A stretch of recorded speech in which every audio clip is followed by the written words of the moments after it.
Hello students, I'm Santosh Pano and I'm back with my new session. Okay, so let's get started. बच्चों आज का जो हमारा session है बच्चों ये हमारा चल रहा है प्रीवियस पेपर में एसएससी सीजीएल के एग्ज़ाम्स में। और आपके जो पुराने क्वेश्चंस जितने भी आए अब तक उनको हम डिस्कस कर रहे हैं। प्रीवियस पेपर एनालिसिस हमारा चल रहा है और उसमें ये हमारा नेक्स्ट वीडियो है। तो वन वर्ड सब्स्टिट्यूशन में से क्या क्या क्वेश्चंस पूछे गए थे वो मैं आज आपसे डिस्कस करूंगी। ओके, तो चलिए शुरू करते हैं। सबसे पहला क्वेश्चन जो आपको स्क्रीन पे दिख रहा है वो क्या है, देखिए कि your remarks during the discussion added fuel to fire. इसका क्या मतलब है बच्चे कि फ्यूअल टू द फायर। जैसे हम इस फ्रेज की बात करें बच्चे तो इसमें क्या कहा जा रहा है कि ऐड करना फ्यूल किस में, फायर में। तो सिंपली मतलब क्या हुआ बच्चों कि आग में घी डालना। ठीक है, जैसे कि आग में अगर घी डालेंगे तो जो आग होगी वो और ज़्यादा भड़क जाएगी, यानी कि फ्यूल यानी कि ईंधन ऐड करना किस में करना, फायर में। तो जो आपको चार ऑप्शंस दिख रहे हैं बच्चे इसमें से इसका क्या मतलब हो जाएगा। तो देखिए सबसे पहले कह रहा है कि गोट अदर्स एंग्री। इसका मतलब ये तो नहीं हो सकता कि भाई आप किसी को गुस्सा दिलवा रहे हो, एलिमिनेट कर दो इसको। इग्नाइटेड द फायर प्लेस, यहाँ पर सिंपल मीनिंग दिया जा रहा है कि भाई आग जलाना। तो ये भी हमारा मतलब नहीं है, क्योंकि कोई भी इंग्लिश की इडियम एंड फ्रेज कभी भी हमें लिटरल मीनिंग नहीं देती, वो हमें अप्लाइड मीनिंग देती है। ठीक है, यानी कि उसका भाव क्या है। ठीक है, जिसको हम कह सकते हैं इम्प्लाइड मीनिंग। ठीक है, तो हमें भाव से लेना देना होता है, शब्दों से लेना देना नहीं होता। नेक्स्ट हमें दिख रहा है क्रिएटेड वार्मथ ऑल अराउंड, चारों तरफ वार्मथ क्रिएट करना, ऐसा भी हमारा ऑप्शन नहीं है। सो करेक्ट चॉइस यहाँ पे हो जाती है बच्चे सी, वर्जन्ड मैटर्स। इसका ये मतलब होता है कि किसी सिचुएशन को बैड से वर्ज बना देना, मतलब बद से बदतर बनाना। अगर आग में घी डालोगे, फ्यूल डालोगे तो वो और ज़्यादा भड़केगी ना, तो आप एक बुरी सिचुएशन को बदतर बना रहे हो। क्लियर, तो यही इस फ्रेज का एग्जैक्टली मीनिंग है। तो आपकी यहाँ पर राइट चॉइस हो जाती है बच्चों सी। आगे बढ़ लेते हैं नेक्स्ट क्वेश्चन। नेक्स्ट क्वेश्चन हमें दिख रहा है बच्चे क्या कि why do you fight shy of me. बच्चों फाइट शाई ऑफ मी का मतलब क्या होता है कि किसी चीज को टाल देना, मतलब लड़ने से संकोच करना। शाई का मतलब क्या होता है, डरपोक, शर्मिला। ठीक है, तो अगर कोई पर्सन है, फाइट मतलब लड़ाई करना, तो अगर कोई पर्सन लड़ाई करने से डर रहा है तो बेसिकली वो क्या कर रहा है, वो उसको अवॉइड कर रहा है, यानी कि टाल रहा है। ठीक है, शाउट एट नहीं हो सकता बच्चों, एम्बेरेस भी नहीं हो सकता, फाइट विद भी नहीं हो सकता। So your right choice will be avoid. Fight shy of means to avoid, टाल देना उसको। ठीक है, कोई भी फाइट करने से बचना, उसको अवॉइड करना। तो आई होप कि आपको ये क्लियर हो गया होगा। आगे बढ़ लेते हैं next question. They have laced on to tourism as a way of boosting the local economy. इसका क्या मतलब होगा बच्चे कि जो ये अंडरलाइंड फ्रेज है इसका क्या मतलब है। तो अगर हम इसके लिटरल मीनिंग की बात करें बच्चे तो लेच का बेसिक मतलब होता है कुंडी लगाना। जो हमारे दरवाजों में कुंडी लगी होती हैं, जो दरवाजे को फास्ट करती हैं, टाइट कर देती हैं। ठीक है, तो यहाँ पर जो इसका जो इडियोमेट्रिकली लैंग्वेज में जो इसका मीनिंग यूज हुआ है वो क्या है कि they have laced on to tourism. उन्होंने क्या किया है, टूरिज्म को क्या किया है, ऊपर उठाया है। ठीक है, as a way of boosting the local economy. Boost का मतलब होता है किसी चीज़ को बढ़ाना। जैसे हम किसी का नॉलेज, सॉरी किसी का कॉन्फिडेंस, जो किसी का करेज है उसको हम बूस्ट करते हैं। बूस्ट अप करने का मतलब ही क्या होता है, किसी को एम्बोल्डन करना। ठीक है, किसी को थोड़ा सा ऊपर उठाना, हौसला देना, इस तरीके से हम इसको यूज़ करते हैं। जैसे आप अपनी सोसाइटी में सुनते हो ये वर्ड्स कि ये एनर्जी बूस्टर है, मतलब एनर्जी को बढ़ाएगा। ठीक है, इम्यूनिटी बूस्टर है ये। आजकल आपको पता है कोरोना के केसेज आ रहे हैं, तो कुछ ऐसी दवाइयाँ चली हुई है, कुछ काढ़े ऐसे पिलाए जा रहे हैं जिससे वो हमारी इम्यूनिटी को, रोगों से लड़ने की जो क्षमता है उसको जो क्या कर रहे हैं, बढ़ा रहे हैं। तो बूस्टर मीन्स बढ़ाना। द लोकल इकोनॉमी, जिससे हमारी लोकल इकोनॉमी क्या हो जाएगी, बढ़ जाएगी। तो बच्चों यहाँ पर अगर मैं ऑप्शंस की बात करूँ तो एक्सपोज का मतलब होता है सामने लाना, एक्सप्लोर करना, डिस्कवर करना, तीनों ही इरेलीवेंट है। आपका यहाँ पर सही चॉइस हो जाती है प्रोमोटेड, मतलब they have promoted to tourism. उन्होंने टूरिज्म को क्या किया गया है, प्रोमोट किया है, ताकि क्या हो कि लोकल इकोनॉमी हमारी बढ़ जाए। जैसे अगर हम यहाँ पर बात करें बच्चे, राम मंदिर बन रहा है हमारे यहाँ पर, तो राम मंदिर जो अयोध्या में बन रहा है उसका क्या मतलब है कि जैसे ही वो बढ़ेगा, बहुत अच्छा एक मंदिर बनने जा रहा है, तो उससे क्या होगा कि वर्ल्ड लेवल पे लोग वहाँ पे आएंगे और उससे टूरिज्म बढ़ेगा, और टूरिज्म बढ़ने से हमारी जो इकोनॉमी है वो क्या होगी, बूस्ट होगी। ठीक है। तो इस तरीके से यहाँ पर बातचीत की गई है। तो लेस्ट ऑन का यहाँ पर जो मीनिंग है दैट विल बी प्रोमोटेड। तो ये आपको you should keep in mind. आगे बढ़ लेते हैं next question. When he asked me the way to the cafeteria, I told him to follow his nose. बच्चों follow his nose, भाई अगर हम अपनी नाक की सिद्ध में चलते हैं इसका क्या मतलब है कि वी आर गोइंग स्ट्रेट, हम सीधा जा रहे हैं, यानी कि आपको कोई टर्न नहीं लेना। जैसे मान लीजिए somebody कोई पर्सन है वो आपसे रास्ता पूछ रहा है, तो आप यहाँ पर क्या कहते हो कि भाई आपको सीधे जाना है, you should follow your nose, you need not take any turn, आपको कोई भी टर्न लेने की जरूरत नहीं है। तो that will be follow his nose. तो यहाँ पर देखिए ऑप्शंस में चलते हैं। To find it by himself ये नहीं हो सकता, टू फॉलो मी नहीं हो सकता, टू आस्क समवन एल्स ये भी नहीं हो सकता, to go straight ahead that is your option number D. So your right choice will be option number D. तो आई होप कि आपको ये क्लियर हो गया होगा, जैसा इसका मीनिंग था उसी से आपको ये समझ आ रहा है। नेक्स्ट क्वेश्चन आ रहा है बच्चे, winning the competition was quite a feather in my cap. Feather in my cap ये बहुत ही अच्छी फ्रेज है बच्चों, और इसका मैं थोड़ा सा ओरिजिन आपको बता देती हूँ। पुराने टाइम में एक ट्राइब होती थी, वो क्या करती थी, जैसे हमारे खाना बदोश ट्राइब होती हैं जो जंगलों में रहती हैं, तो वो क्या करती थी, जब भी उनको कोई अचीवमेंट हासिल होता था तो वो एक ऐसी कैप पहन के रखते थे। उनके पास एक कैप होती थी, सिर में वो कैप पहन के रखते थे, और जैसे ही वो कोई लड़ाई जीतते या किसी पर्सन को या अपने दुश्मन के ऊपर विजय प्राप्त करते, तो वो लिटरली क्या करते थे, एक कैप उठाते, सॉरी एक फैदर उठाते, क्योंकि जंगलों में फैदर होते थे पक्षियों के, फैदर उठाते और वो अपनी कैप में जाके लगा लेते। ठीक है। अगर मान लो कोई पर्सन है जिसने कैप पहन रखी है और उसकी कैप में आपको 20 फेदर्स दिखाई दे रहे हैं, तो इसका सिंपल मीनिंग होगा कि उसने अब तक अपनी लाइफ में 20 अचीवमेंट हासिल किए हैं। राइट, यानी कि एक फेदर बताएगा उसके एक अचीवमेंट को। ठीक है, आप गूगल भी कर सकते हो इस फ्रेज को, तो वहाँ पर आपको इसकी एक पिक्चर भी मिल जाएगी, जिसमें वो क्या करेंगे कि एक ऐसा पर्सन दिख रहा है जिसने एक कैप पहन रखी है और उस कैप में उसने बहुत सारे फेदर लगा रखे हैं। तो जितने सारे फेदर्स होंगे इट मीन्स उसकी लाइफ में उतने ही अचीवमेंट है। राइट, अब हमारे क्वेश्चन को पढ़ते हैं। देखो क्या कह रहे हैं कि winning the competition was quite a feather in my cap. मतलब ये कंपटीशन जो है, जो उसने जीता, वो क्या था उसके लिए कि फेदर इन माय कैप था। इसका सिंपल मतलब ये था कि मेरी लाइफ का वो क्या था, अचीवमेंट था। तो आपको यहाँ पर राइट चॉइस करनी है बच्चे, सी। रिवॉर्ड इसका मीनिंग नहीं होता, एक्साइटिंग मोमेंट भी नहीं हो सकता है, जॉय फॉर माई पेरेंट्स ये भी इसका मतलब नहीं है। फिर एग्जाम्पल, आपने एसएससी का कोई एग्जाम पास कर दिया, थोड़े दिन बाद आपने बैंक पीओ का एग्जाम भी क्वालिफाई कर दिया, तो एग्जाम पीओ का एग्जाम क्वालिफाई करके आपने क्या किया है, एक कैप और ऐड, सॉरी एक फेदर और ऐड कर लिया है आपकी कैप में। तो इसका मतलब ये होगा कि अचीवमेंट्स में एक और अचीवमेंट शामिल करना, तो that will be a feather in my cap. ठीक है, कई बार ये भी पूछी जाती है, to add a feather in someone's cap, तो इसका भी सिंपल वही मतलब होगा, ऐड करना मतलब जोड़ना। तो आई होप कि आपको यहाँ से थोड़ी सी कहानी समझ आई होगी बच्चों। इडियम्स एंड फ्रेजेस और वन वर्ड सब्स्टिट्यूशन, अगर हम बात करें बच्चों, ये दोनों ही पार्ट हैं, ये आपको एक क्या देते हैं, बिल्कुल कट एंड ड्राइड देते हैं, यानी कि बिल्कुल पका पकाया देते हैं। इसके पीछे कारण क्या है, मैं कारण क्लियर कर देती हूँ। क्योंकि जब भी वन वर्ड सब्स्टिट्यूशन पूछा जाता है तो उसको एक लाइन लिखनी पड़ती है। ठीक है, तो जो लाइन लिखी होती है उसको आप अंडरस्टैंड करके फटाफट अपने सही आंसर तक जा सकते हो।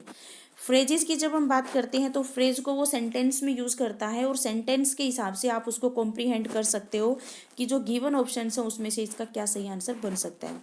ठीक है, तो ये जो पार्ट है बच्चों, इसमें आपके बहुत अच्छे मार्क्स आने चाहिए, कोई भी क्वेश्चन आपका छूटना नहीं चाहिए। क्लियर बच्चों।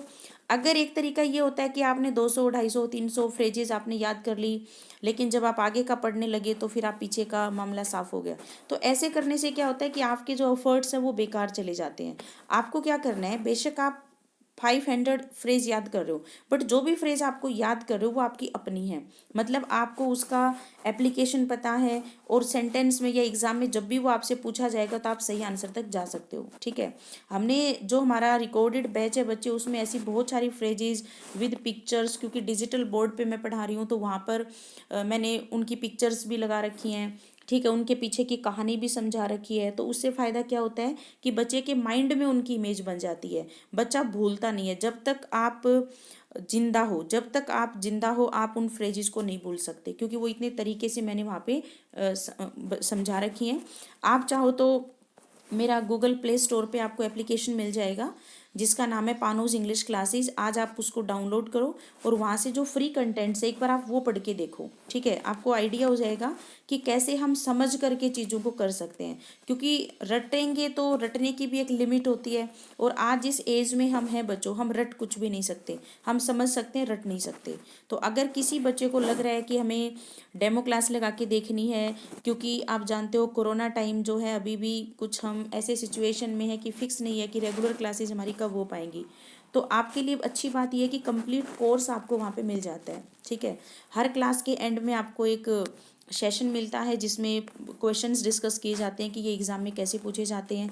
प्लस में यूट्यूब चैनल पे तो मेरी क्लासेस पड़ी हैं बच्चों, जहाँ से आप कोई भी वीडियो उठा करके देखिए कि आपको मेरा मेथड समझ आता है या नहीं है। तो चलिए अब आगे बढ़ते हैं। Next question. नेक्स्ट क्वेश्चन कह रहा है कि my father's dealing are open and above board. Above board जो फ्रेज है बच्चे, इसका ये मतलब होता है कि जो चीज़ बिल्कुल कैसी है, जिसके अंदर कुछ भी छिपाया नहीं गया है, जो बिल्कुल हमारे क्या है, जिसके अंदर कोई सीक्रेट नहीं है, ठीक है। तो यहाँ पर अगर हम देखें बच्चे, टू एवरीवन्स लाइकिंग ये नहीं हो सकता। मैंडेटरी, मैंडेटरी का मतलब होता है जरूरी। वेरी क्लियर ये भी नहीं है। हमारा जो सही आंसर यहाँ पर होगा बच्चे, that will be without any secret, मतलब जिसमें कोई भी रहस्य नहीं है, जो बिल्कुल सामने है, कोई सीक्रेट जिसके अंदर नहीं रखा गया है।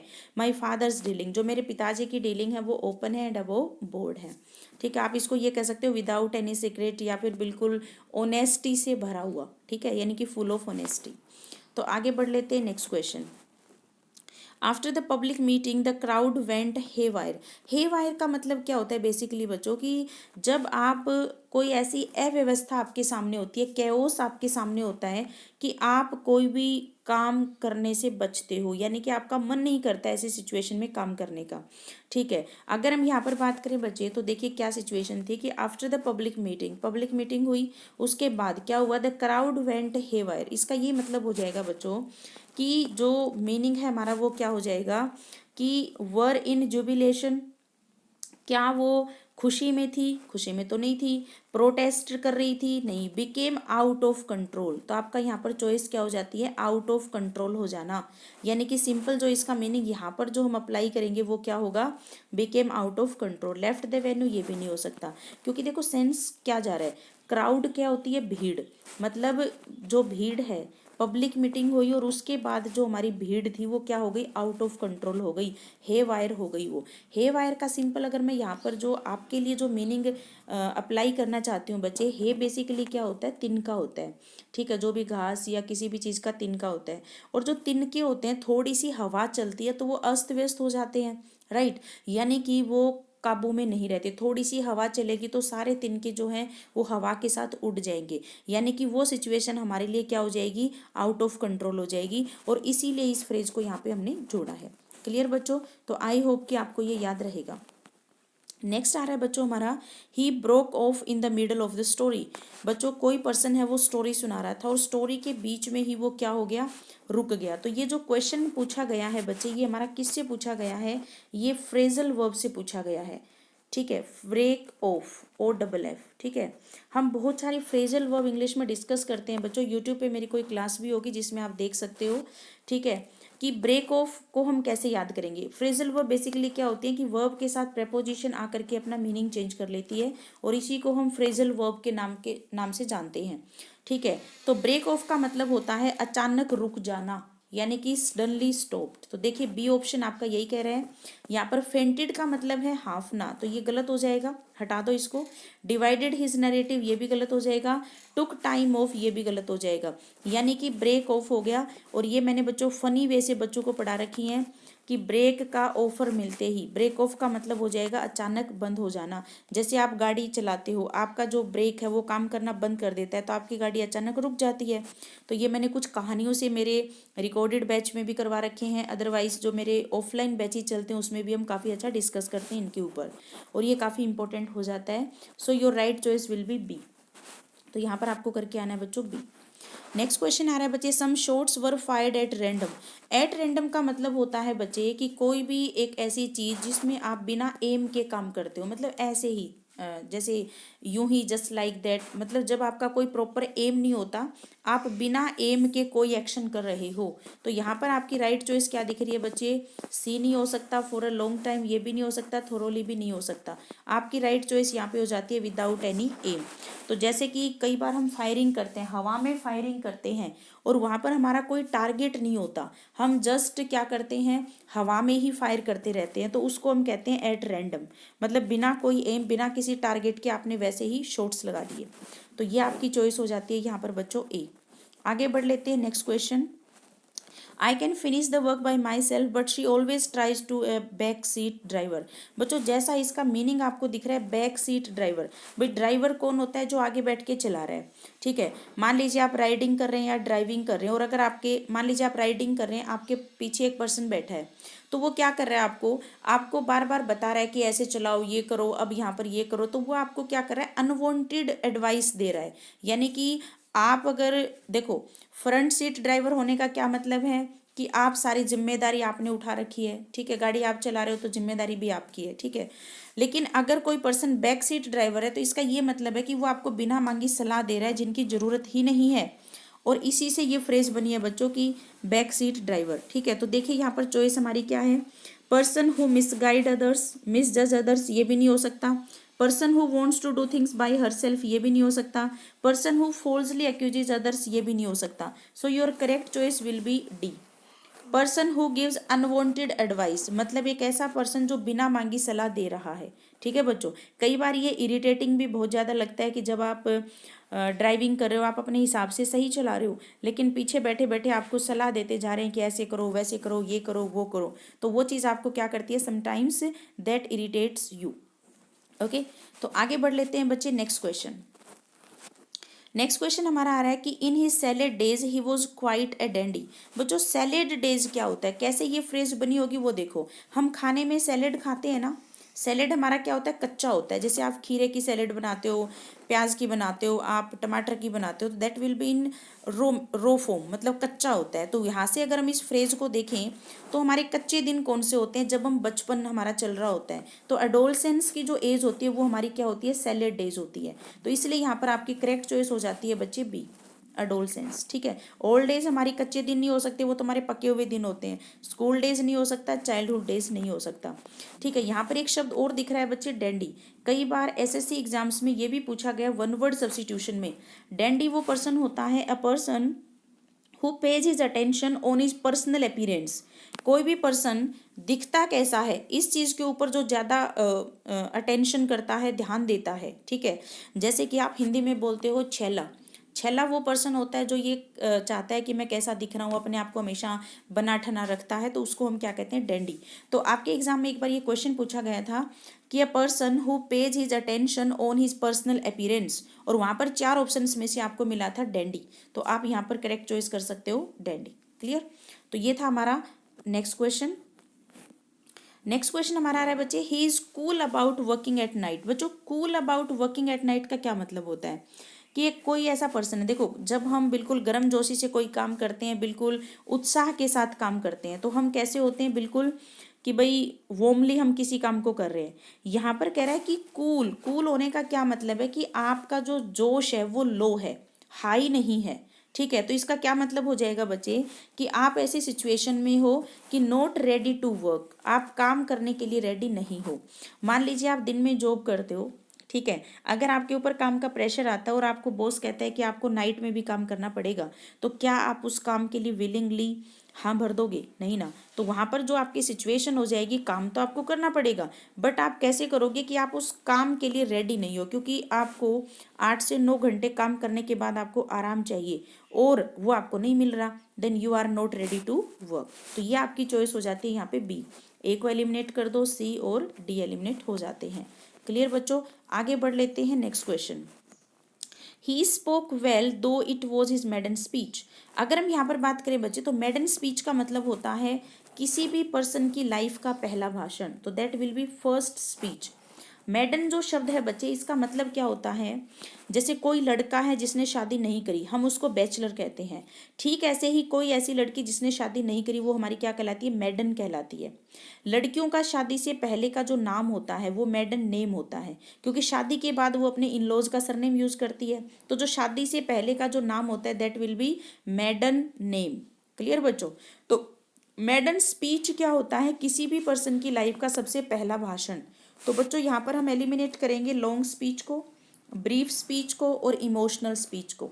ये सारे यहाँ पर गलत हो जाते हैं, आपकी राइट चॉइस बनेगी यहाँ पर बच्चों बी। आगे बढ़ लेते हैं next question. The student were all years when the speaker start talking about the changes in the exam. All years का यहाँ पर मतलब है कि बच्चों अच्छे से अटेंटिवली, मतलब बच्चों ने सुना। कब? जब स्पीकर बता रहा था कि भाई क्या क्या एग्जाम में चेंजेस हुए हैं। ठीक है, जैसे अभी बच्चों कोरोना टाइम चल रहा है, तो जब भी हमारे पीएम का कोई भी, जब पीएम एड्रेस करते हैं जनता को, तो हम क्या करते हैं, बड़े अटेंटिवली सुनते हैं कि आने वाले टाइम में क्या क्या प्रिकॉशंस रहेंगी अगेंस्ट कोविड-19। तो वहाँ पर हम क्या करते हैं, ऐसे ही नहीं सुनते उनके स्पीच को, बड़ा अटेंटिवली सुनते हैं कि भाई लॉकडाउन लगेगा नहीं लगेगा, क्या रहेगा। तो ऑल ईयर्स का मतलब यहाँ पर हो जाता है बच्चे अटेंटिवली। तो that will be D option. Silent नहीं हो सकता, स्माइलिंग नहीं हो सकता, रेस्टलेस नहीं हो सकता। क्लियर बच्चों? तो ऑल ईयर्स का यहाँ पर मतलब हो जाता है अटेंटिव होकर के बच्चों ने सुना कि एग्जाम पैटर्न में क्या क्या बदलाव थे। तो ये था बच्चों आपका क्वेश्चन, जिसकी राइट चॉइस आपकी है बच्चों डी। नेक्स्ट क्वेश्चन हमारा है बच्चों, this incident calls for immediate intervention but the authority seems to be dragging its fits. Fits को ड्रैग करने का क्या मतलब है बच्चों, कि जब आप, यानी कि सिंपली ड्रैगिंग का मतलब यहाँ पर ये हो जाएगा पैर घसीट के चलना। एक तरीके से ड्रैगिंग वही होता है कि जब आप ऊर्जा के साथ नहीं चल रहे हो, पैर घसीट के चल रहे हो। जैसे कई बार घरों में मम्मियाँ आंटियाँ भी डांट देती हैं हमें, क्यों ऐसे पैर घसीट के क्यों चल रहे हो, है ना। तो इसका सिंपल मतलब क्या है कि आप थोड़े से सुस्त चल रहे हो, आप क्या नहीं हो, एक्टिव नहीं हो। तो इस सिचुएशन के लिए हम क्या यूज़ करते हैं, टार्डी और रिलेक्टेंट टू एक्ट। रिलेक्टेंट का मतलब आपकी रुचि नहीं है, और टार्डी यानी कि आप सुस्त हो। ठीक है, तो यहाँ पर यही इसका मीनिंग था, ड्रैगिंग इट्स फीट। तो इशूइंग ए शो कोज नोटिस ये भी नहीं हो सकता, डेलिब्रेटिंग स्टर्न एक्शन ये भी नहीं हो सकता, कॉन्टेम्पलेटिंग ए ट्रायल ये भी नहीं हो सकता। ठीक है, तो यहाँ पर जो आपकी राइट चॉइस बनेगी बच्चों, दैट विल बी टार्डी और रिलेक्टेंट टू एक्ट। और यहाँ से आपको रिलेट करना है बिल्कुल पैर घसीट के चलना। जब आप एक्टिव होते हो तो आप पैर उठा के चलते हो, लेकिन जब आप एक्टिव नहीं होते तो आप ऐसे ही पैर घसीट घसीट के चलते हो। तो यहाँ से आपकी चॉइस बन जाती है कि आपकी यहाँ पर राइट चॉइस हो जाएगी टार्डी और reluctant to act. Okay guys, so that's it for this session. I will be back with my new session. Till the time we meet next, keep learning English and stay tuned to Pano's English classes. Thanks for watching.